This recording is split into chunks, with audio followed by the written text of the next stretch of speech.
last book, I noticed you start mentioning Lemuria and Atlantis Right. more often. And you've been saying for quite some years, like, it's a return to paradise.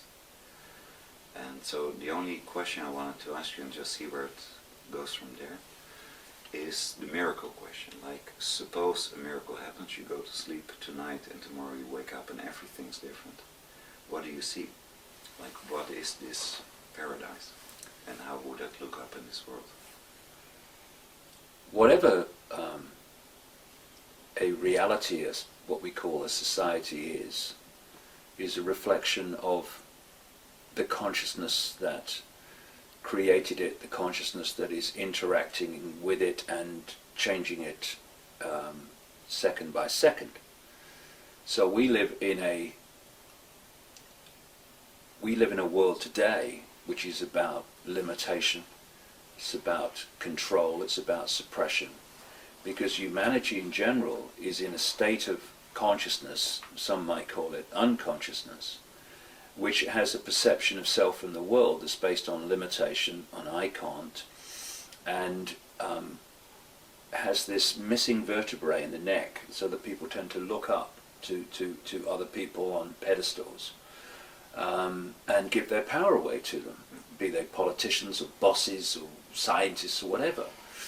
And thus the world we live in today is a reflection of the collective consciousness. Oh yes, it's manipulated to go into a suppressed state, but at the point that that consciousness expresses itself in its perception of reality and self, it manifests a world that reflects that, that expresses that.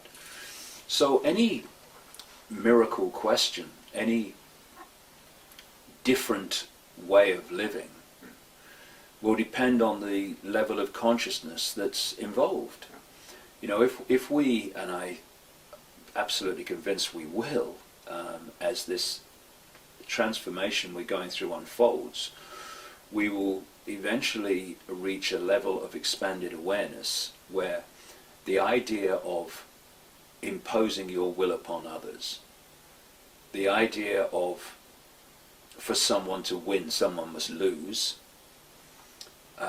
for me to achieve what I want, I must trample on others on the way. The idea of scarcity, the idea of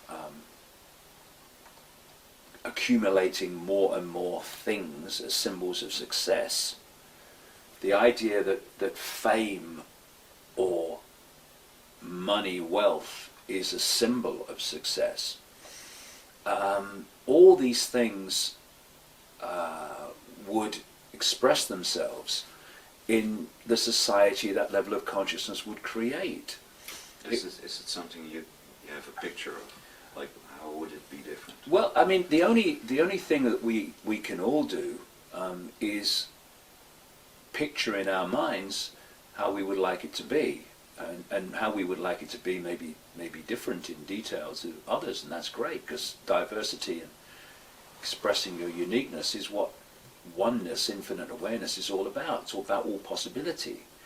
And indeed, you know, bringing that in, it would be a society in which all was perceived to be possible, instead of what we have today, because of our state of awareness, in which we tend to concentrate on what's not possible. We tend to concentrate on the limitations of possibility, rather than with an expanded consciousness, you then take that expansion into the realms of far greater possibility, to the point where you are so expanded in your awareness of self and reality that you are in that realm where anything becomes possible. You know, people talk about things like infinite consciousness, infinite awareness.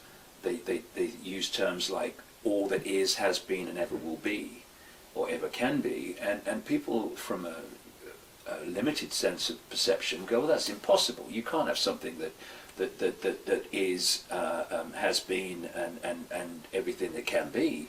But what are those words in a roundabout way describing? They're describing a state of all possibility, and it's worth emphasizing the obvious, but we so often miss the obvious. Infinity means without limits. It means there are no limits to possibility. And that is at the most expanded level of infinite awareness. That's what we're dealing with. And the closer we get to that, as we expand out of limitation, or sense of limitation, which becomes experience limitation, then the more possibilities are available to us, because we're opening to that level that sees the possibilities. And so in the society that I would envisage liking to experience is one in which we came into this world when we choose, when we left this world when we choose. Not because some disease has taken us over and said, you're out of here now. On a deeper level, we might even have chose that, who knows. But I mean, consciously, okay, I'm off now. And it's like, it's not, oh, he's going to die, oh, what's going to happen, I must call a doctor. No, it's like, I choose to go. Because once you start to expand consciousness to the level I'm talking about, then the limitations of this world of density also start to fall, because as you expand consciousness, everything vibrates quicker, and things are not as dense and therefore apparently limited as they were before. So I would envisage a world in which even the body was nothing like as dense as is now, which means you can do so much more with it, where instead of, I remember this experience when I took for the one and only time a psychoactive drug, actually 1.5 times, called ayahuasca in 2003. And this voice spoke to me in this altered state of consciousness for about 5 hours about the nature of reality. And one of the things it said was, talking about the infinity of everything and us and the illusion of apartness, it said, why do you fly in aeroplanes when you are point A and you are point B and you're everything in between? Why do you fly through yourself? All right? And it's kind of like, well, what? But actually, that's what I'm talking about. So things like Beam Me Up Scotty, which are perceived to be some kind of technological thing, and I'm not saying it's not possible technologically, it is, but I see the society is so expanded in its awareness of possibility, it goes beyond that, and basically what it thinks, or where it thinks to be, it manifests. It can move from here, it can move to there, just purely through its own, not even mental state, but its own consciousness. Because once you realize that this world of apparent apartness, this apparent limitation is illusory, and that when you see it from the level that you can see it from a higher point of perception, then you wouldn't see apparently empty space between this wall and the carpet and you and me. You'd see vibrating energy. It's one field, and in so many ways it's like an ocean, and then you see the white caps on the waves of the ocean. It's different to the rest of the ocean. It looks different, but it's still the same ocean.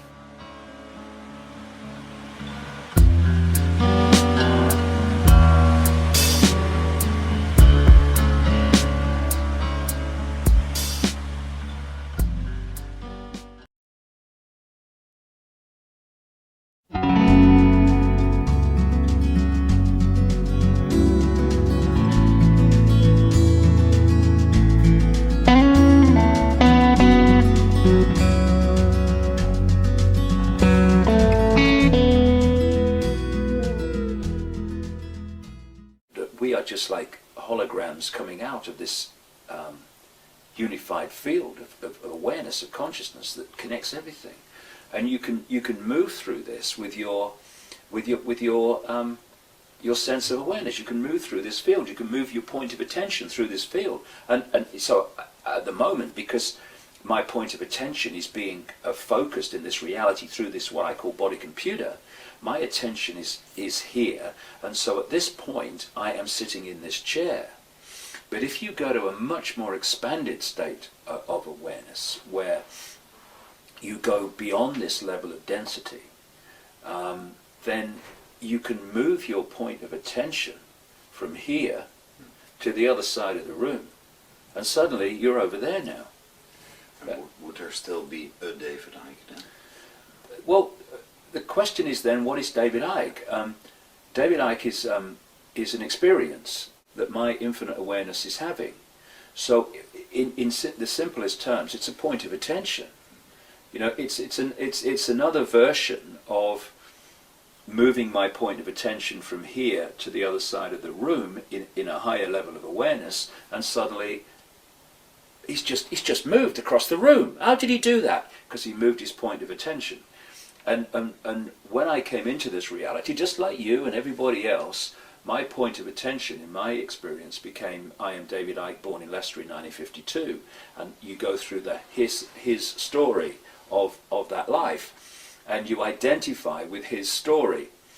But as you tease your mind open and you start to see the greater level of reality and possibility, then you start to not dismiss that which is David Icke. He's my experience, but I know that he's an experience. Not that when I talk about he, it is a name for an experience, and that when I choose to leave this reality, people might say, "Oh, that David Icke's buried there."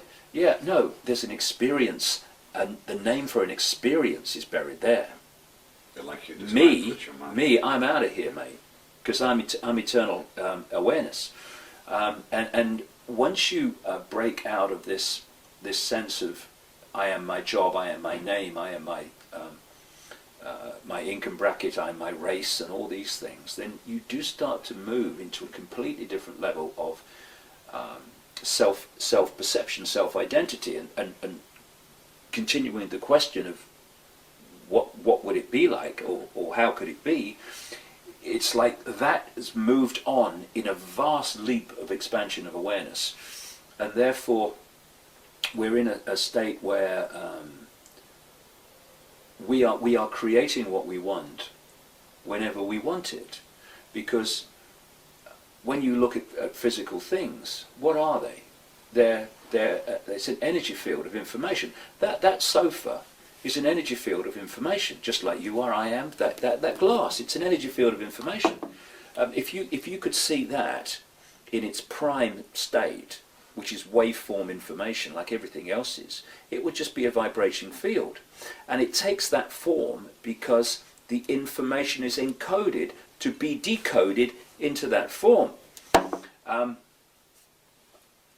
and therefore, if you can reach those levels of awareness and therefore potential where you can create those information fields, you can literally create a sofa, a glass, anything in your reality. No shortage. There'll be no scarcity then, you know, because you can manifest it. And there are some people, as I'm sure you've come across, there are some people around the world. I've spoken to one or two who have actually been through experiments where this manifestation, even in the apparent limitation of this reality now, that they have manifested things out of the unseen into holographic reality, and it's like it's a miracle, but it's not. It's the natural way and the true potential that we should be expressing. So in this world that we're talking about, that is massively beyond the level of awareness and therefore potential and for creation that we are now, then it will be one in which we are manifesting what we want when we want it. There's no need for told what we want. No need for money. No need for money. You know, it's like I want to buy. I'll give you some money to buy a sofa, and you go, okay. Why would you? It's all right. I got one. Okay, don't need your money, mate. I got one. See it? Do you like it? I thought of it myself. And I know that people coming from this world that we live in now, they'll go, that's ridiculous, that's impossible. It's not. It's the way things were meant to be. It's not that we've not grown into that level of awareness. It's that we've come down from that level of awareness and into a sense of I can't. And the world that I'm looking at, from the question you asked, is one in which all this becomes possible. There's no need to fight someone to get what you want. You can manifest it. Therefore, without scarcity, there's not battles over have-nots and haves.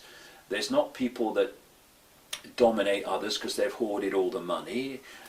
It's a completely different world. Can you elaborate on, like the sofa example, like how would things be different? Well, at the moment we live in a world which is basically system generated, where the system decides what we can do and we can't do overwhelmingly. It's trying to do it more intensely all the time. And therefore the people, if you like, are pawns of the system. That they are the manifestation, in terms of the way they live their life, of the way the system has structured this reality, so that people have to be pawns in that structure. The world that I'm looking at, it's a reverse of that. The way society is, or what we call society, is generated not from society to the people, but from individual creativity to the collective. So the collective becomes the opposite of what we have today, which is monumental uniformity. And we live in a world where uniformity has always become, it's almost become something you give someone a medal for. Yeah, you're just like all the rest of us. Well, what a bore. Yeah. You know what I mean?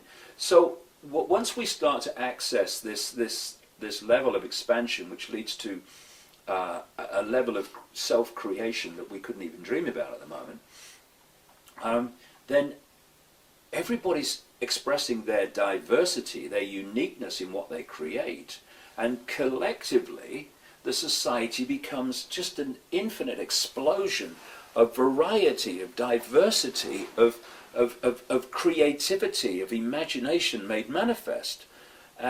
Because I've seen over the years where when you're talking about everything being one, and we're all the same one consciousness and oneness, they go, well, that means everybody must be the same then, just everyone looks the same. No, that's not what oneness means. Oneness is all possibility.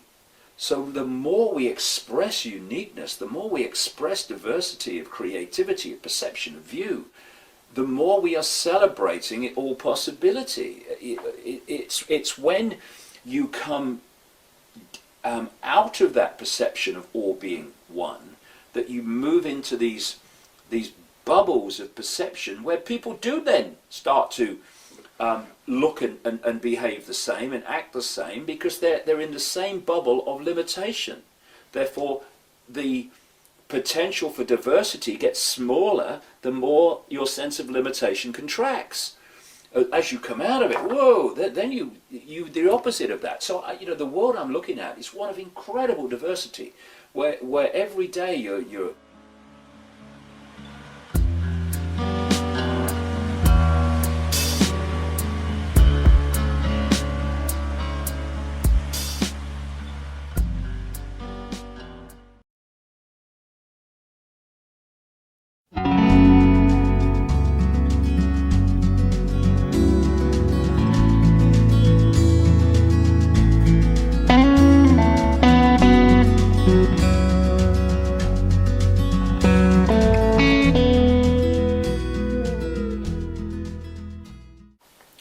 what's going to happen today? What we're going to create today? What can I create today? It's in the simplest terms. It's like a canvas.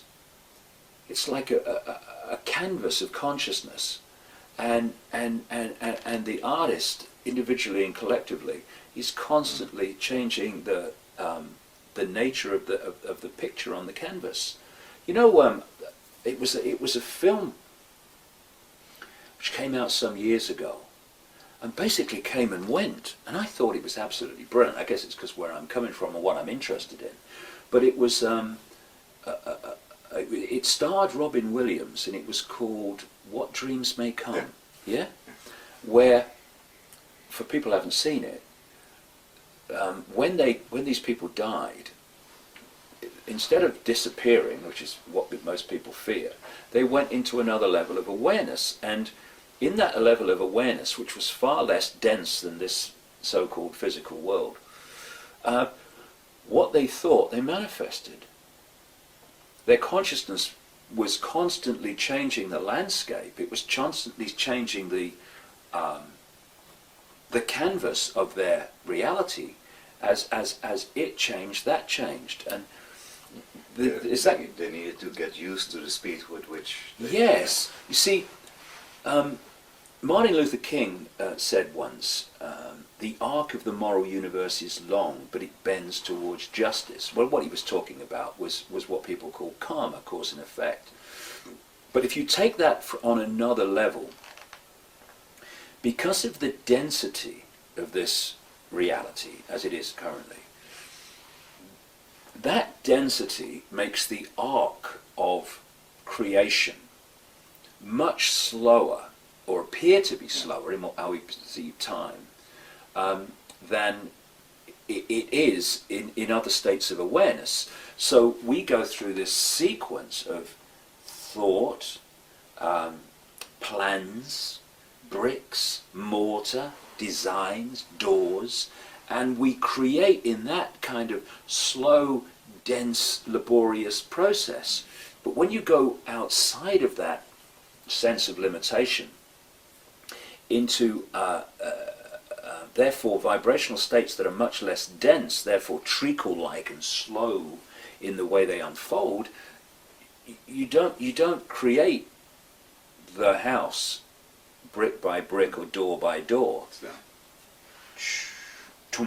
Gotcha. There it is. Because what is a house? Same as the glass. It's an information field, which we put together very slowly because that's the nature of this density. But actually, it's an information field, and if you can manifest through the power of your consciousness that information field in totality, then you are able to create it as a whole. And then you go into the house and you think, I don't like those doors. Okay, yes, like those. And it's a completely different level of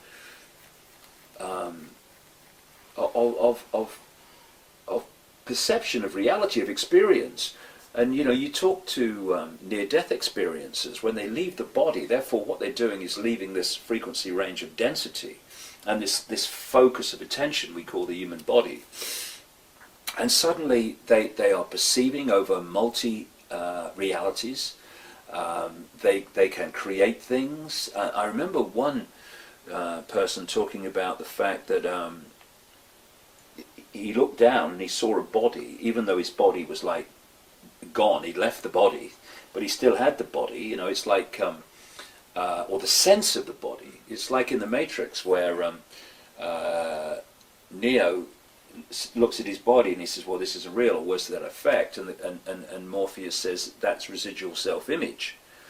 Your hair's changed and all the rest of it.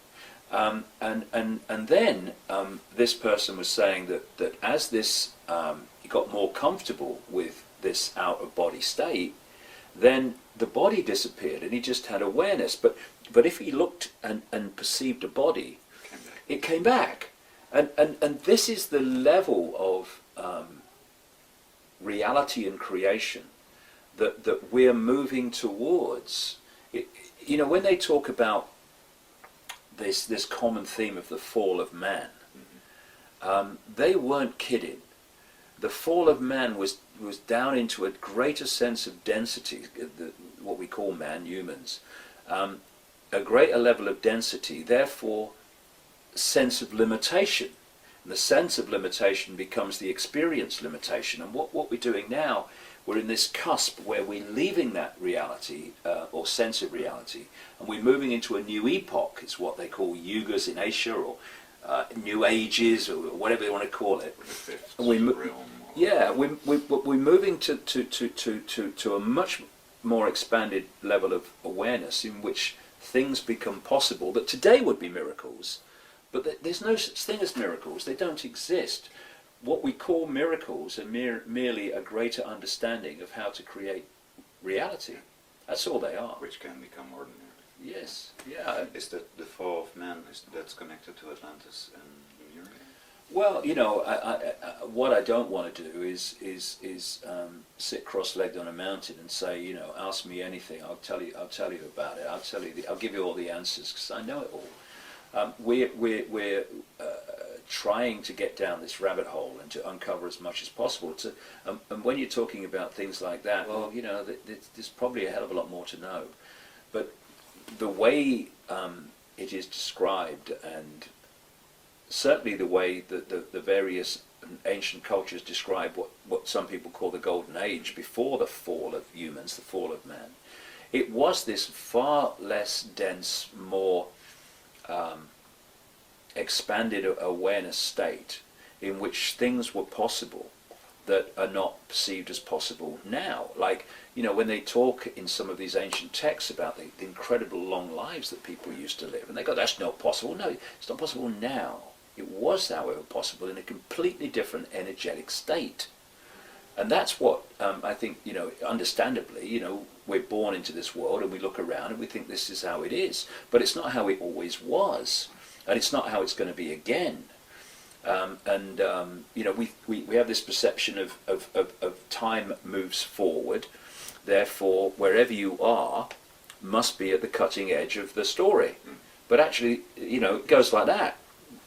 There are times of expanded awareness, there's a time of more limited awareness, there's times of suppression and control, there's times of great freedom. And where you come into this cycle, that decides the experience that you have. You know, experiencing suppression and control is also an experience. It's also a way of gleaning more understanding for the level of awareness that's experiencing it. You know, some of the greatest gifts I've ever had in my life have been the greatest challenges. I'm sure it's the same with you. That's what you probably need the David Icke experience for, because otherwise you don't have the material to work with. The other interesting thing about this reality is that because your state of awareness dictates your resonance, the vibrational state, outside of the realms of form, there is a vibrational difference between different states of awareness. Whereas through these states of form, very, very different states of awareness and consciousness can actually look each other in the eye and interact, because this is what locks that awareness into the same frequency. And so it's a place of immense potential for experience, really. The more, it's interesting that the more that I tease my mind open to access higher levels of self, as people are doing now, the more I'm enjoying being here.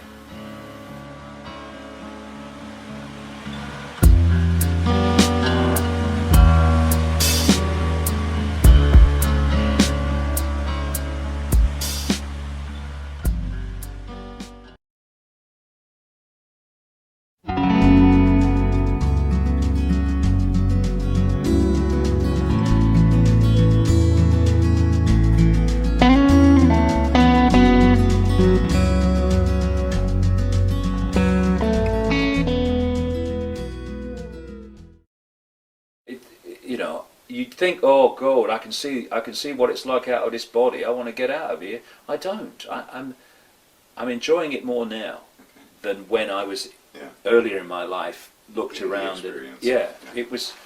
I wasn't enjoying life like I am now. Does it have something to do with what you said last night about acknowledgement? Acknowledgement in. You said to you, acknowledging something was the key to Yeah, of yeah, I things. remember now. Yeah, yeah, I found that in my life that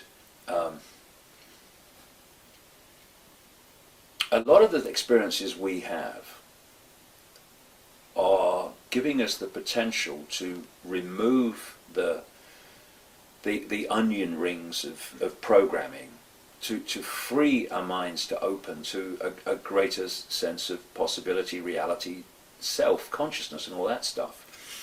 And what I found is that if you acknowledge something that's limiting you, it goes.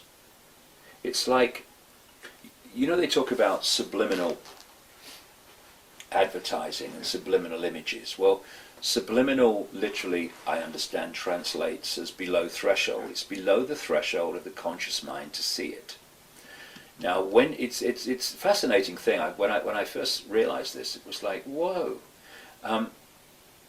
When you look at a subliminal advertisement, you 95% of the time cannot see the subliminal.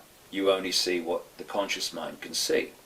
But of course, subliminals are there not to talk to the conscious mind, talk to the subconscious mind, which then filters through to influence the conscious mind, where the conscious mind thinks it's having its own thought. It's absolutely been implanted through subliminal messages. And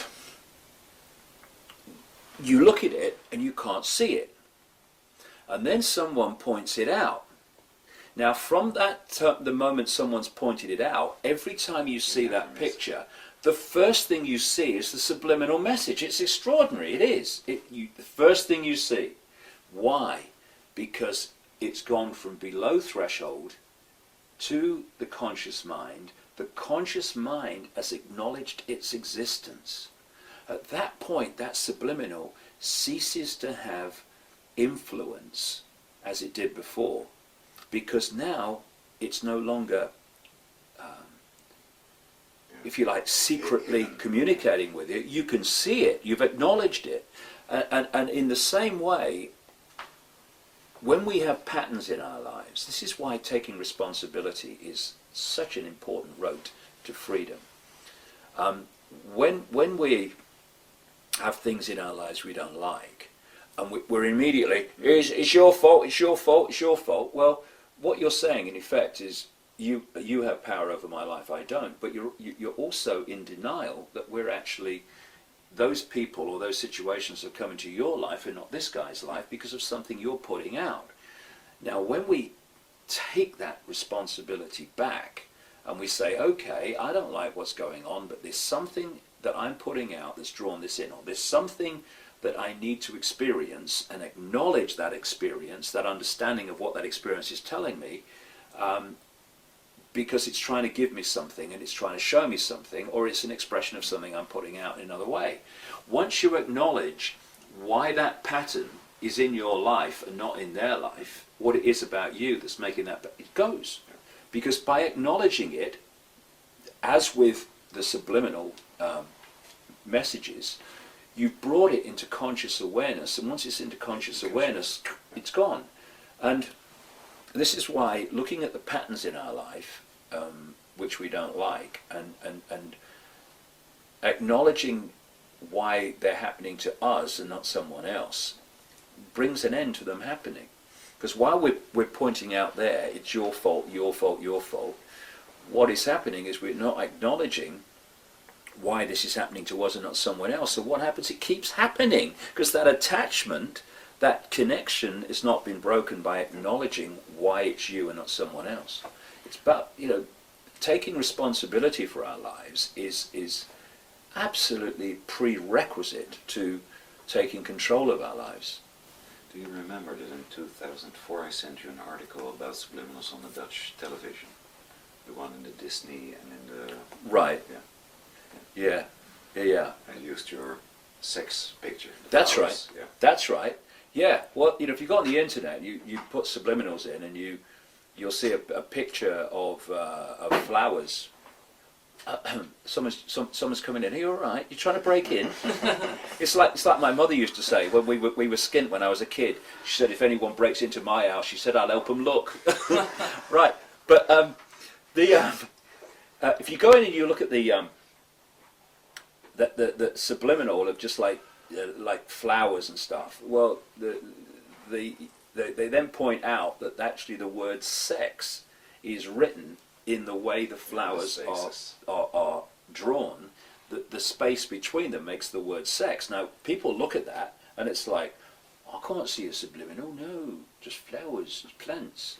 And then, when it's pointed out, it's like, sex! It's just, and every time you look at it, it's clear as day. And that is such a wonderful example that when you bring something to the conscious mind, its influence over you goes. And that includes these subliminal connections, these subconscious connections between us and patterns in our life, which can break by acknowledging that the pattern exists in our life because of something to do with us.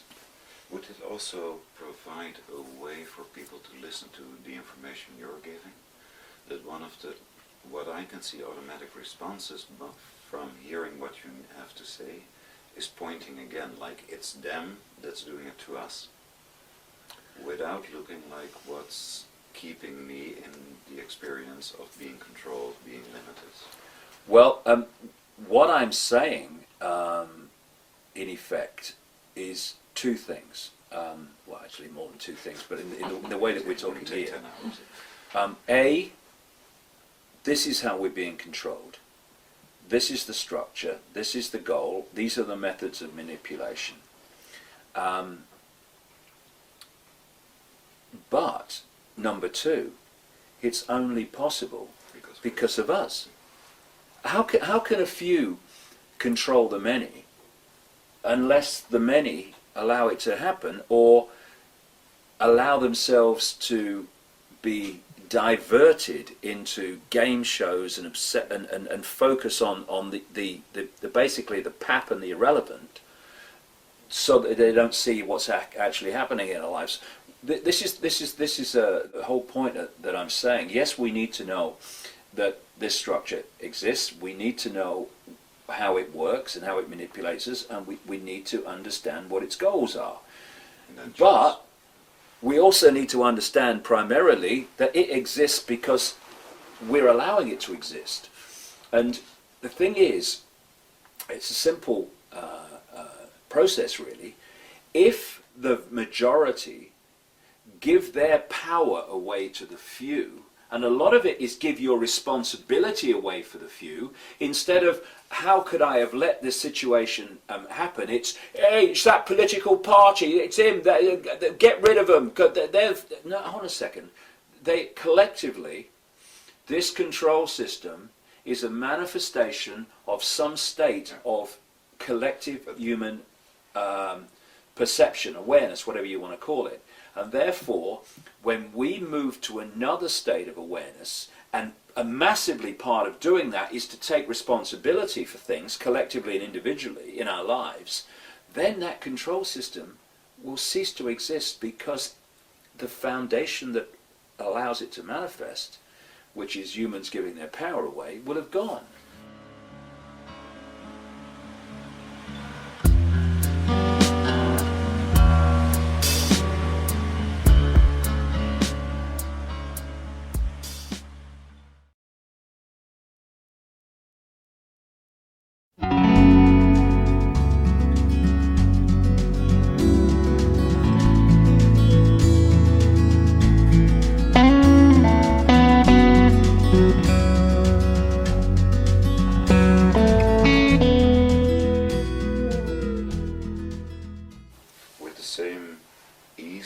Say, well, if only the Illuminati would go away, then we would be fine.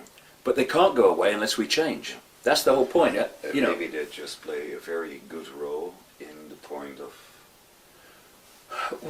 the whole. Yeah, it's like if someone says to you, so what's going on in the world then? And then you go, well, what level do you want? On one level, there's banking scams and political scams, but as you go through the frequencies, or as you go down the rabbit hole, whatever analogy you want to talk about, then the same thing starts to take on a different form. And at the level you're talking about now, it's a chicken and egg, in a sense. what came first? Humans giving their power away, or a control system to persuade humans to give their power away? The two are probably inseparable. But the key thing is that humans collectively giving their power away, there's an obvious no-brainer outcome to that a few are going to have the power over the many, because the many are giving the power to the few. It's real simple. So yes, like I say, we need to know how they work and how they manipulate and what their goals are, but we need to understand fundamentally that their manifestation, their existence in our collective reality is caused by our state of being. And as we change, that will change. And if we don't change, that ain't going to change. And that is actually the question of, or the answer to a question that comes up a lot, like, what can I do? It's not fighting the establishment, it's not... Or what you fight, you become, and there's so many examples of that. Well, what can we do at the level you're talking about now? Change yourself, you change your life. If enough of us change, we change the world. Simple as that. So again, and that's great news, because the answers are not out there in some way that we cannot control or cannot influence. The answers are here. Why? Because the world's in here, individually and collectively. And so we have to change, and then the world that we manifest from that changed state of being will have to change, because we are the world and the world is us. This is the real level where things can fundamentally change very quickly. Because if we continue to overwhelmingly, even that which is exposing there's a conspiracy going on, if it stays at that level of banking scams and engineered wars and terrorist events, and it's their fault and it's their fault and we must fight them and we must fight this, and then it's got boom, ba-dum, ba-dum, ba-dum, ba-dum. And when you operate at that level, and it's good in one sense, we need to know these things that are going on, but when you operate at that sense, at that level, what do those people do? They go, I can't see a way out of this. I can't see an answer. What can we do? It's only when you get into the deeper levels of reality and how the world is a collective manifestation of the collective human state of awareness, of consciousness, that you realize that actually we've created it. So therefore, what great news. We can uncreate and create something else. Why? How? By changing ourselves individually and collectively. If you want a world of peace, be peaceful. If you want a world of kindness, be kind. And you know, what would happen if vast numbers of people decided to be kind? What would happen if vast numbers of people decided to be peaceful? What would happen if vast numbers of people decided that they were going to make their decisions minute by minute, day by day, on what they knew to be right and fair and just, rather than what they thought was right for them in the moment, which turns out longer term isn't right for them at all? What would happen? Then the world would manifest that. Like it would change. John Lennon said, what if there was a war and nobody went? There'd be no war, exactly, you know, and, you know, I'm fighting to stop wars. Well, take your bloody uniform off then and put that sodding gun down. Yeah, you've made a start. So it is, but it's like, and I do understand it to an extent, people get comfort in a funny sort of way in convincing themselves that an outside force or an outside person is responsible for their lives. They're trying to. Yeah. But and it may be like a comfort in the short term. Oh, I don't know, I'm just unlucky me. If it weren't for them, I wouldn't be in this state. Well, that might give you some kind of perverse comfort, but it ain't going to change your state, because unless you recognize that in some way you have drawn that in, then you can't draw that out. It can't happen. And people think taking responsibility for their actions is almost a sign of weakness, whereby I'm admitting to myself I've made mistakes. Well, I mean, what? And I'm wrong. Well, I mean, how do you know How do you know what hot is? Because you know what cold is, and therefore you can make the comparison between them. So you've had this experience, you've made this decision, now you can see it, I probably want the best decision. Something's changed, and therefore you make a better decision the next time. That's not a mistake, it's an experience. It's an experience, and if we see it as experience rather than a mistake, then we stop putting ourselves down and seeing ourselves in negative terms because of the way we've lived our lives. I mean, who are the best people to help those that are addicted to drugs or alcohol or whatever? Those that have been there. Some guy with a book who's been through university, I've read about addictions in this book, and I'm going to stop you being addicted. And the guy goes, joking. Someone who's been addicted, who knows all the different steps, that knows the pitfalls, that knows the temptations, perfect person to help somebody. So if we see our lives like that, as an eternal series of experiences that lead us to new awareness, then they're not mistakes anymore. They become positive. They become another step to a greater understanding, a greater level of wisdom. You know, I look at my life, and the biggest mistakes have been the biggest gifts. No question at all. Seems a good conclusion. Okay. It was a big mistake to talk to you. Great experience. At least you're honest. No, I'm only constantly kidding. I'll see you tomorrow at 2:30. Yes. Yeah? All right. Thank you. No problem.